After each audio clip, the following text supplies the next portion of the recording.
We're going to take you live to Jeff Balaban, who joins us at ACLJ Jerusalem. Jeff, this has been what I've been saying for weeks, which was eventually they were just going to, they were going to say the quiet part out loud, if you will. No longer is it being, if you're pro-Israel, if you're pro just generic Zionism, it's no longer those kind of statements that are being made by these organizations. This is American Muslims for Palestine. I read they're about us on here. It sounds very nice, very peaceful, as expected. A 501c3 nonprofit organization here in America. This isn't propaganda coming out of the Middle East. This is an American company with an American board. And if you look at who this came from, this was the Director of Outreach and Community Organizing for American Muslims for Palestine, which again, sounds all good and nice. We all know what that really means, that maybe they're smart enough to not, again, say what they really think. But I think we got to play this real quick again for people just joining us. And then, Jeff, I'm sure your reaction, similar to mine. Go ahead, let's play it again. Anybody who has any relationship or any support or any or identifies themselves as a Jewish person or as a Christian Zionist, then we shall not be their friend. I will tell you that they are enemy number one, and our community needs to recognize that as such. Enemy number one, Christian Zionists, and anyone identifying as Jewish. This is the true time when it becomes terrifying to hear this out loud. You're 100% correct, Logan. And, we should listen to our enemies when they tell us who they are. They say a lot of things. He started this organization supposedly for the great Palestinian culture. Well, there is no Palestinian culture because the notion of a Palestinian Arab came into existence in the 1960s, taking over the name Palestine from what was always the Jewish state, the Jewish land. Palestinian meant Jew until the 1960s. And they've been clear since the beginning that they have one mission and one goal: total genocide of the Jews, but also they've said that while the Jews are the small Satan, that Christians and America are the great Satan. So the war that started on October 7th, Israel is just a front for a war that's against our entire civilization, against Judeo-Christian civilization. And they're getting closer and closer to saying it out loud.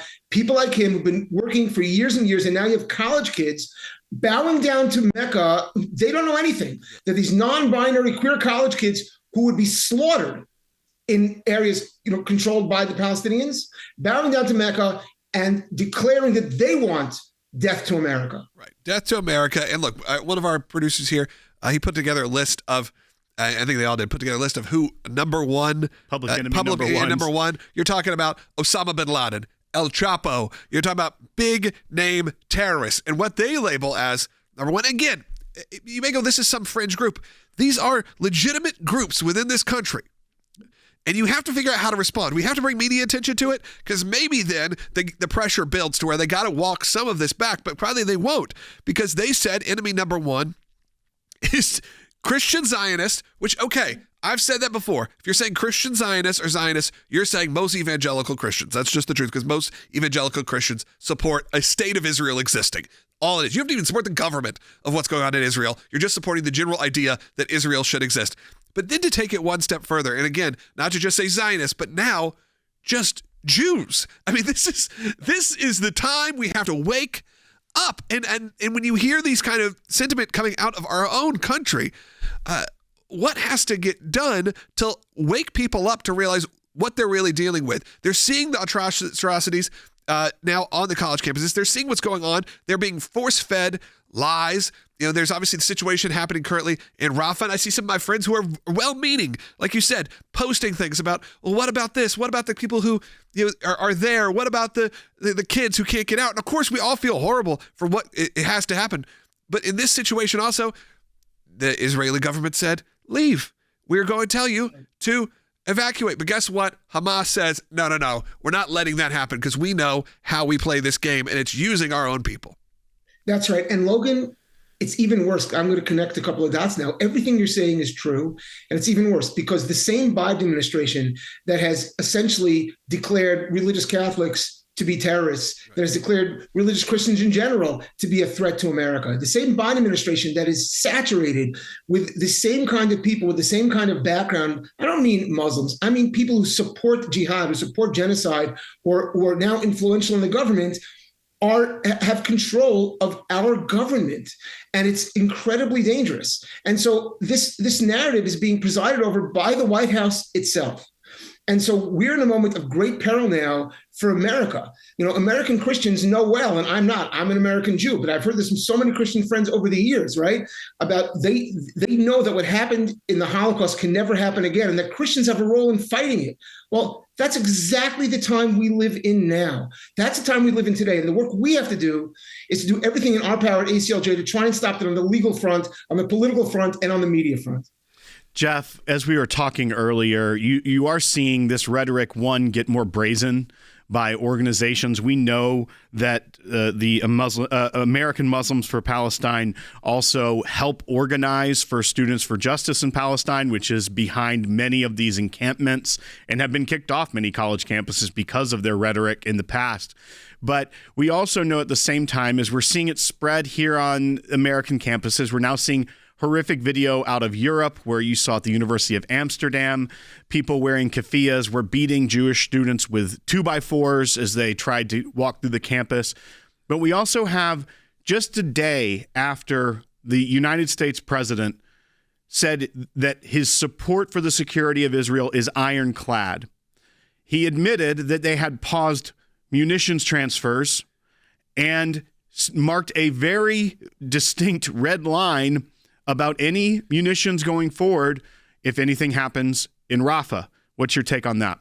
Well, we've discussed this before here on Seculo, William.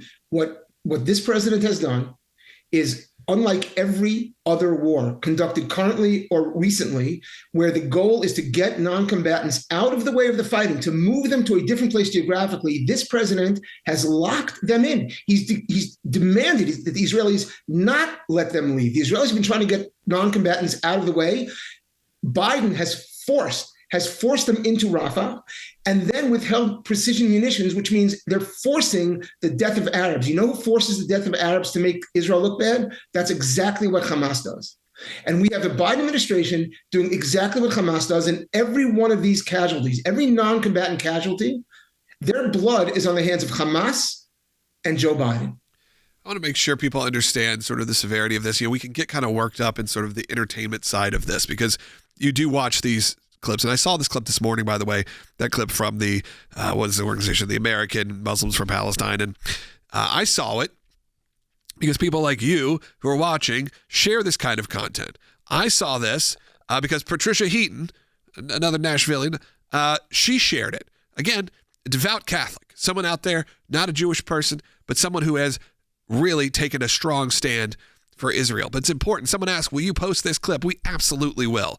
We'll make sure our team posts this with our commentary as well, because you don't only need to hear the clip. You need to hear about how you can take action and how you can actually support people like Jeff, like the ACLJ in Jerusalem. Right now, there's an easy way to do it. This isn't you can donate if you want. We encourage you, please, to support the work of the ACLJ. But we have a petition right now. You go to aclj.org/sign, because look, do that right now. Sign the petition to support Israel, because it's sad to say this, but now it's not just supporting and standing with the Jewish people.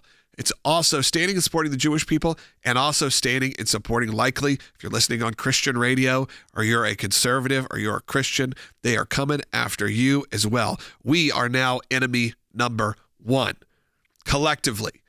Jews and Christians standing together as what? As the enemy to organizations like this.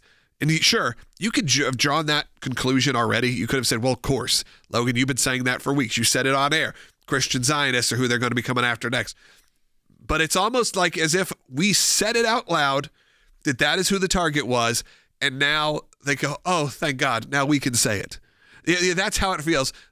Now they understand. Of course, they understand. They're the target. The target is American Christians and Jews who support the state of Israel. A pretty generic statement, a statement that was not all that controversial even 6 months ago.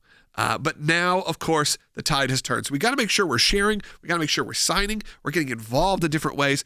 And Jeff, I know that you're on the ground there and it's important, but we also need to do it to make sure, like I said, that our message, thankfully, we're able to broadcast on platforms, even like YouTube and Rumble, that are available around the world, free speech platforms that can be seen, because we got to make sure the people of Israel, and I'm not talking about even the governments of Israel. You can disagree with the government of Israel, just like you disagree with the government here, but that the people understand that we are there for them. 100%, Logan. Look, as you know, as I said this before, look, I'm Jewish. I decided that my fight for the survival of my people and for the survival of America was with ACLJ, precisely because of the credibility ACLJ has, because of the depth of the power that ACLJ has legally, politically. And by the way, I know we're going to be joined soon by the former Secretary of State, who's a tremendous hero of America and of the Jewish people. And precisely the people like that who joined ACLJ, honestly, this is the place to stand to make this fight. And here in Jerusalem, I'm here because people here appreciate it. They're shocked at what's going on in America. They don't understand. Yep. They need our help, and they need the support. People support ACLJ to support the work that we're trying to do here to help save the Jewish people and to help save America.